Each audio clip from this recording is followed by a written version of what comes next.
Welcome back to Aegon learning മക്കളെ. Sanchez miss ആണ്.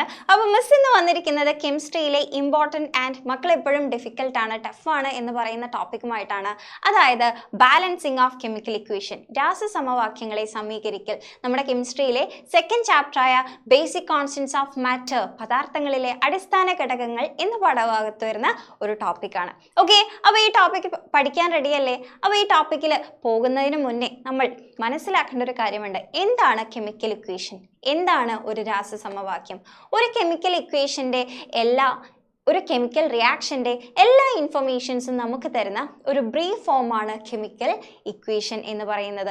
അതായത് ഏതൊക്കെ ആറ്റംസ് ആണ് റിയാക്ട് ചെയ്യുന്നത്, ഏതാണ് അവിടെയുള്ള റിയാക്റ്റൻസ്, അഭികാരകങ്ങൾ ഏതാണ് പ്രോഡക്ട്സ്, അതായത് ഉത്പന്നം എന്താണ് ഫോം ചെയ്യുന്നത്, അതേപോലെ എത്ര ആറ്റംസ് ആണ് റിയാക്ഷനിൽ പങ്കെടുക്കുന്നത്, അവിടെ ഫോം ചെയ്ത കോമ്പൗണ്ട്സിൻ്റെ ഒക്കെ റേഷ്യോ എന്താണ്, ഇങ്ങനെ ഇത്രയും ഡീറ്റെയിൽസ് തരുന്ന കെമിക്കൽ റിയാക്ഷനെ കെമിക്കൽ ഫോർമുലാസ് വെച്ച് റെപ്രസെൻ്റ് ചെയ്യുന്നതിനെയാണ് നമ്മൾ കെമിക്കൽ ഇക്വേഷൻ അഥവാ രാസസമവാക്യം എന്ന് പറയുന്നത്.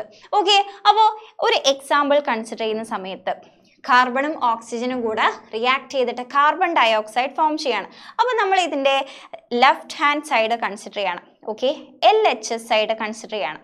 അപ്പോൾ LHS സൈഡ് കൺസിഡർ ചെയ്താൽ കാർബണും ഓക്സിജനുമാണ് റിയാക്ട് ചെയ്യുന്നത്. അപ്പോൾ ആരാണോ രാസപ്രവർത്തനത്തിൽ പങ്കെടുക്കുന്നത് അതിനെയാണ് നമ്മൾ റിയാക്റ്റൻസ് എന്ന്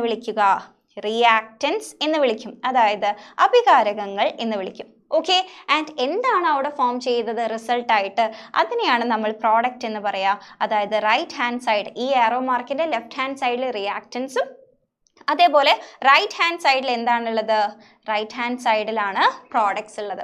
ഓക്കെ, അപ്പോൾ ഒരു റിയാക്ഷൻ നമ്മൾ കൺസിഡർ ചെയ്യുന്ന സമയത്ത് അതിൽ റിയാക്റ്റൻസ് ഉണ്ട്, പ്രോഡക്ട്സ് ഉണ്ടെന്ന് മനസ്സിലായി. ഈ റിയാക്റ്റൻസിലെയും പ്രോഡക്ട്സിലെയും ആറ്റംസ് എന്തായിരിക്കണം, എണ്ണം തുല്യമായിരിക്കണം. അതായത് ഇതിൻ്റെ മാസ് തുല്യമായിരിക്കണം. Law of conservation of mass അനുസരിച്ച്, അതായത് മാസ് സംരക്ഷണ നിയമം അനുസരിച്ച് ലെഫ്റ്റ് ഹാൻഡ് സൈഡിലുള്ള റിയാക്റ്റൻസിലുള്ള ആറ്റംസിൻ്റെ എണ്ണവും റൈറ്റ് ഹാൻഡ് സൈഡിലുള്ള പ്രോഡക്ട്സിലെ ആറ്റംസിൻ്റെ എണ്ണവും തുല്യമായിരിക്കണം. അതിനു വേണ്ടിയിട്ട് നമ്മൾ എന്ത് ചെയ്യുന്നത്, നമ്മൾ ഒരു കെമിക്കൽ ഇക്വേഷൻ ബാലൻസ് ചെയ്യുന്നത്. അപ്പോൾ ഇവിടെ നോക്കുന്ന സമയത്ത് പ്രോഡക്റ്റ് സൈഡിൽ ആരൊക്കെയാണുള്ളത്, കാർബൺ ഉണ്ട്, പിന്നെ ആരാണുള്ളത്, ഓക്സിജൻ ഉണ്ട്. എത്ര കാർബൺ ആണ്, റിയാക്റ്റൻറ്റ് സൈഡിൽ കാർബൺ ഉണ്ട്, ഓക്സിജൻ ഉണ്ട്. എത്ര കാർബൺ ആണ് റിയാക്ട് ചെയ്യുന്നത്, ഒരു കാർബൺ ആണ്. എത്ര ഓക്സിജൻ ആണ് റിയാക്ട് ചെയ്യുന്നത്, 2 ഓക്സിജൻ ആണ്. ഓക്കെ, ഇനി പ്രോഡക്റ്റ് സൈഡിലേക്ക് മൂവ് ചെയ്യുന്ന സമയത്ത് എത്ര കാർബൺ ഉണ്ട്, ഒരു കാർബൺ ആണുള്ളത്. എത്ര ഓക്സിജൻ ഉണ്ട്, 2 ഓക്സിജൻ ആണുള്ളത്. ഓക്കെ, അപ്പോൾ രണ്ട് സൈഡിലും കാർബണിൻ്റെയും ഓക്സിജൻ്റെയും എണ്ണം സെയിം ആണ്. ഇവിടെ കാർബൺ 1 ആണ്, ഇവിടെയും കാർബൺ 1 ആണ്, ഇവിടെ ഓക്സിജൻ 2 ആണ്, ഇവിടെയും ഓക്സിജൻ 2 ആണ്. അപ്പോൾ ഈ റിയാക്ഷൻ ബാലൻസ്ഡ് ആണ്. ഓക്കെ, ഒരു ബാലൻസ്ഡ് കെമിക്കൽ ഇക്വേഷൻ ആണിത്. അങ്ങനെയാണെങ്കിൽ ഇതാ അടുത്തൊരു എക്സാമ്പിളിലേക്ക് മൂവ് ചെയ്യണം. അടുത്ത എക്സാമ്പിൾ നമ്മൾ ആദ്യം എന്ത് ചെയ്യണം, ഇങ്ങനെ ഒരു റിയാക്ഷൻ തന്നാൽ നമ്മൾ ഇതിനെ ക്വസ്റ്റ്യനിൽ നിന്നും മാറ്റി താഴേക്ക് എടുത്ത് എഴുതാം. ഓക്കെ, അപ്പോൾ ഇവിടെയുള്ള റിയാക്ഷൻ എന്താണ്, നൈട്രജനും ഹൈഡ്രജനും കമ്പൈൻ ചെയ്ത് അമോണിയ NH3 ഫോം ചെയ്യണം. അപ്പോൾ ഇതിൽ ഏതൊക്കെയാണ് ആറ്റംസ് ഉള്ളതെന്ന് നോക്കുക. നൈട്രജൻ ആറ്റം ഉണ്ട്, ഹൈഡ്രജൻ ആറ്റം ഉണ്ട്. നൈട്രജൻ ആറ്റത്തിൻ്റെ എണ്ണം എത്രയാണ്, 2 ആണ്. ഹൈഡ്രജൻ്റെ എത്രയാണ്, ഹൈഡ്രജൻ ഇവിടെ 3 × 2 ആണ്. ഓക്കെ, അത് മിസ് പറഞ്ഞു തരാം. 3H2 എന്നാണെങ്കിൽ ഇവിടെ താഴെയായിട്ട്, ഹൈഡ്രജൻ്റെ താഴെയായിട്ട് റൈറ്റ് ഹാൻഡ് സൈഡിൽ എഴുതിയതാണ് നമ്പർ ഓഫ് ആറ്റംസിനെയാണ് റെപ്രസെൻ്റ് ചെയ്യുന്നത്. ലെഫ്റ്റ് സൈഡിൽ ഇങ്ങനെ വലുതായിട്ട് എഴുതിയതാണ് എന്ത്, നമ്പർ ഓഫ് മോളിക്യൂൾസ് റെപ്രസെൻ്റ് ചെയ്യുന്നത്. ഇനി സപ്പോസ് ഇത് 3H2O ആണെങ്കിൽ ഈ 3 എന്ന് പറയുന്നത് കോമൺലി ബാധകമാണ്. ഓക്കെ, ഈ ഹൈഡ്രജനും അവകാശപ്പെട്ടതാണ്, ഓക്സിജനും അവകാശപ്പെട്ടതാണ്. ഓക്കെ, അങ്ങനെയാണെങ്കിൽ ടോട്ടൽ നമ്പർ ഓഫ് ആറ്റംസ് എങ്ങനെ കണ്ടുപിടിക്കുക, number of molecules into number of atoms ചെയ്താൽ മതി. നമ്പർ ഓഫ് മോളിക്യൂൾസ് 3 ആണ്, നമ്പർ ഓഫ് ആറ്റംസ് 2 ആണ്. ഓക്കെ, അങ്ങനെയാണെങ്കിൽ ഇവിടെ എത്ര ഹൈഡ്രജൻ ഉണ്ട്, 3 × 2 6 ഹൈഡ്രജൻ ഉണ്ട്. ഇനി പ്രോഡക്റ്റ് സൈഡിൽ എത്ര നൈട്രജൻ ആണ് ഇവിടെ ഉള്ളത്, 1 ആണ്. എത്ര ഹൈഡ്രജൻ ഉണ്ട്, 3 ആണുള്ളത്. 3 ഹൈഡ്രജൻ ഉണ്ട്. ഇനി ഇവർ തമ്മിൽ ബാലൻസ്ഡ് ആണോ, അല്ല. ഇവിടെ 2 നൈട്രജനും 6 ഹൈഡ്രജനും ഉണ്ട്. അതേസമയം ഇവിടെ കുറവാണ്, നേർ പകുതിയേ ഉള്ളൂ, 1 ഉം 3 ആണ്. അപ്പം നമ്മൾ എന്ത് ചെയ്യണം, നമുക്കൊരിക്കലും ഇവിടെയുള്ള ആറ്റത്തിൻ്റെ എണ്ണം കുറയ്ക്കാൻ പറ്റില്ല. അപ്പം നമുക്ക് എന്ത് ചെയ്യാൻ പറ്റും, മോളിക്യൂൾസിൻ്റെ എണ്ണം കൂട്ടാൻ പറ്റും. അങ്ങനെയാണ് നമ്മൾ ബാലൻസ് ചെയ്യുക. അതായത് ആറ്റത്തിൻ്റെ എണ്ണത്തിൽ നമ്മൾ ഒരു ചേഞ്ചും വരുത്താൻ പാടില്ല. ഇവിടെ ഒരു ചേഞ്ചും ഈ നമ്പേഴ്സിൽ ഒരു ചേഞ്ചും നമ്പർ ഓഫ് ആറ്റംസിനെ മാറ്റാൻ പാടില്ല. പക്ഷേ ഇവിടെ നമുക്ക് ചേഞ്ച് വരുത്താൻ പറ്റും. നമ്പർ ഓഫ് മോളിക്യൂൾസിൻ്റെ പൊസിഷൻസിൽ തന്മാത്രകളുടെ എണ്ണത്തിലാണ് നമുക്ക് മാറ്റം വരുത്താൻ പറ്റുക. നമ്മൾ എന്ത് ചെയ്താൽ മതി? കുറയ്ക്കാൻ പറ്റില്ല. നമ്പേഴ്സ് ആഡ് ചെയ്ത് കൂട്ടാനേ പറ്റൂ. അപ്പോൾ ഞാൻ എന്ത് ചെയ്യാണ്? ഇവിടെ ഒരു 2 കൊടുക്കുകയാണ്. ഓക്കെ, അവിടെ ഒരു 2 കൊടുത്തു. യെസ്, 2 കൊടുത്തു. അപ്പോൾ എന്തായിട്ട് മാറി? 2 നൈട്രജനായിട്ട് മാറി അല്ലേ? ഇപ്പോൾ ഇവിടെ 2 നൈട്രജൻ ഉണ്ടല്ലോ. യെസ്, അപ്പോൾ ഇൻറ്റു 2 ഇസ് ഈക്വൽ ടു 2. 2 നൈട്രജനായിട്ട് മാറി. അതേപോലെ ഈ 2 എന്ന് പറയുന്നത് ഹൈഡ്രജനും ബാധകമാണല്ലോ അല്ലേ? അപ്പോൾ 2 ഇൻറ്റു 3 അല്ലേ? 2 ഇൻറ്റു 3 എന്തായിട്ട് മാറി? 6 ആയിട്ട് മാറി. ബാലൻസ്ഡ് ആയല്ലോ. ഈ ആരോ മാർക്കിൻ്റെ ലെഫ്റ്റ് ഹാൻഡ് സൈഡിലും റൈറ്റ് ഹാൻഡ് സൈഡിലും തുല്യ നമ്പർ ഓഫ് ആറ്റംസ് ആയിട്ട് മാറി. ഇങ്ങനെയാണ് ഒരു ഇക്വേഷൻ ബാലൻസ് ചെയ്യുക. അങ്ങനെയാണെങ്കിൽ മറ്റൊരു എക്സാമ്പിൾ നോക്കിയേ. യെസ്, മെഗ്നീഷ്യം ഓക്സിജനുമായിട്ട് റിയാക്ട് ചെയ്തിട്ട് മെഗ്നീഷ്യം ഓക്സൈഡ് ഫോം ചെയ്യുന്നു, MgO. ഓക്കെ, അപ്പോൾ ഇവിടെ എത്ര മെഗ്നീഷ്യമാണുള്ളത്? യെസ്, റിയാക്റ്റൻറ്റ് സൈഡിൽ ഒരു മെഗ്നീഷ്യം, അതേപോലെ റിയാക്റ്റൻറ്റ് സൈഡിൽ എത്ര ഓക്സിജൻ ഉണ്ട്? 2 ഓക്സിജൻ. ഇനി പ്രോഡക്റ്റ് സൈഡിൽ എത്ര മെഗ്നീഷ്യമാണുള്ളത്? ഒരു മെഗ്നീഷ്യമാണ്. എത്ര ഓക്സിജൻ ഉണ്ട്? 1 ഓക്സിജൻ മാത്രമേ ഉള്ളൂ. ഇനി നമ്മൾ എന്ത് ചെയ്യണം? ഇതിനെ ബാലൻസ് ചെയ്യണം.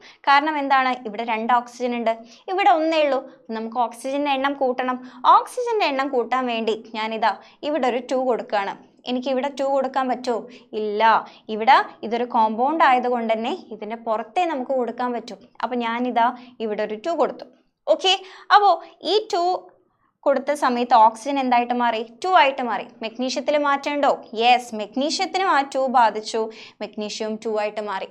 അപ്പോൾ മെഗ്നീഷ്യം ഇപ്പോൾ ബാലൻസ്ഡ് അല്ല. മെഗ്നീഷ്യത്തെ ഇനി ബാലൻസ് ചെയ്യണം. അതിനെന്ത് ചെയ്താൽ മതി? ഇവിടെ ഒരു 2 കൊടുത്താൽ മതി അല്ലേ? ഇവിടെയും നമ്മൾ 2 കൊടുത്തു. ഇവിടെയും നമ്മൾ 2 കൊടുത്തു. അപ്പോൾ എന്ത് സംഭവിച്ചു? മെഗ്നീഷ്യവും 2 ആയിട്ട് മാറി. അങ്ങനെ ഇക്വേഷൻ ബാലൻസ്ഡ് ആയി. ഓക്കെ, അങ്ങനെയാണെങ്കിൽ ഇതാ അടുത്തൊരു എക്സാമ്പിൾ. യെസ്, ഇവിടെ ഏതാണ് ആറ്റംസ് ഉള്ളത്? യെസ്, സിങ്ക് എത്ര എണ്ണം ഉള്ളത്? 1 ആണ്. എത്ര ഹൈഡ്രജൻ ഉണ്ട്? 1 ഹൈഡ്രജനാണ്. എത്ര ക്ലോറിൻ ഉണ്ട്? 1 ക്ലോറിനാണ്. ഓക്കെ, ഇനി പ്രോഡക്റ്റ് സൈഡിൽ എത്ര സിങ്ക് ഉണ്ട്? 1 സിങ്ക് ആണ്. എത്ര ക്ലോറിൻ ഉണ്ട്? 2 ക്ലോറിനാണ്. എത്ര ഹൈഡ്രജൻ ഉണ്ട്? 2 ഹൈഡ്രജനാണ്. നമ്മൾ ഇനി ഇതിനെ ബാലൻസ് ചെയ്യണ്ടേ? നമ്മൾ എങ്ങനെ ഇതിനെ ബാലൻസ് ചെയ്യുക? അതായത് ക്ലോറിൻ്റെയും ഹൈഡ്രജൻ്റെയും എണ്ണത്തിൽ ഇവിടെ ചേഞ്ച് ഉണ്ട്. അപ്പോൾ നമ്മൾ അതിനെ ബാലൻസ് ചെയ്യാൻ വേണ്ടി നമ്മൾ റിയാക്റ്റൻറ്റ് സൈഡിൽ എന്ത് ചെയ്യണം? ഒരു 2 കൊടുത്താൽ മതി. ഒരു 2 കൊടുത്തു, 2 HCl ആക്കി. അപ്പോൾ എന്ത് സംഭവിച്ചു? ഇവിടെയും 2 ആഡായി. ഹൈഡ്രജൻ 2 ആയിട്ട് മാറി.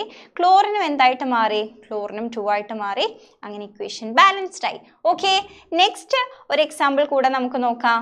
Yes, Fe plus HCl gives FeCl2. FeCl2 plus H2. Okay, അപ്പോൾ ഇതിൻ്റെ ആറ്റംസ് നോക്കുന്ന സമയത്ത് ഇവിടെ അയൺ 1 ആണ്. അതേസമയം ഇവിടെ എത്രയാണ്?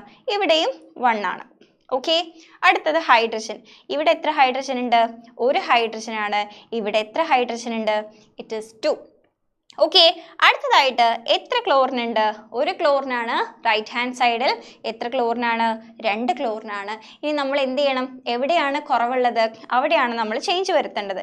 ഇവിടെയല്ലേ കുറവ്? അപ്പോൾ നമ്മൾ എന്ത് ചെയ്യണം? ഇവിടെ ഒരു 2 കൊടുക്കുകയാണ്. 2 കൊടുത്തപ്പോൾ എന്തായിട്ട് മാറി? ഹൈഡ്രജൻ 2 ആയിട്ട് മാറി. അതേപോലെ ക്ലോറിനും 2 ആയിട്ട് മാറി. അപ്പോൾ അങ്ങനെ നമ്മുടെ റിയാക്ഷൻ ബാലൻസ്ഡ് ആയി. അപ്പോൾ എങ്ങനെയാണ് ഒരു കെമിക്കൽ ഇക്വേഷൻ ബാലൻസ് ചെയ്യുന്നത് മനസ്സിലായല്ലോ? അങ്ങനെയാണെങ്കിൽ നിങ്ങൾക്കിതാ ഒരു ഹോംവർക്ക്. അപ്പോൾ നിങ്ങൾ എന്ത് ചെയ്യുക? ഈ ഒരു കെമിക്കൽ ഇക്വേഷൻ ബാലൻസ് ചെയ്ത് ബാലൻസ്ഡ് കെമിക്കൽ ഇക്വേഷൻ കമൻറ്റ് ബോക്സിൽ കമൻറ്റ് ചെയ്യുക. അപ്പോൾ കൂടുതൽ ഇൻഫോർമേറ്റീവ് വീഡിയോസുമായിട്ട് നമുക്ക് വീണ്ടും കാണാം. Bye bye.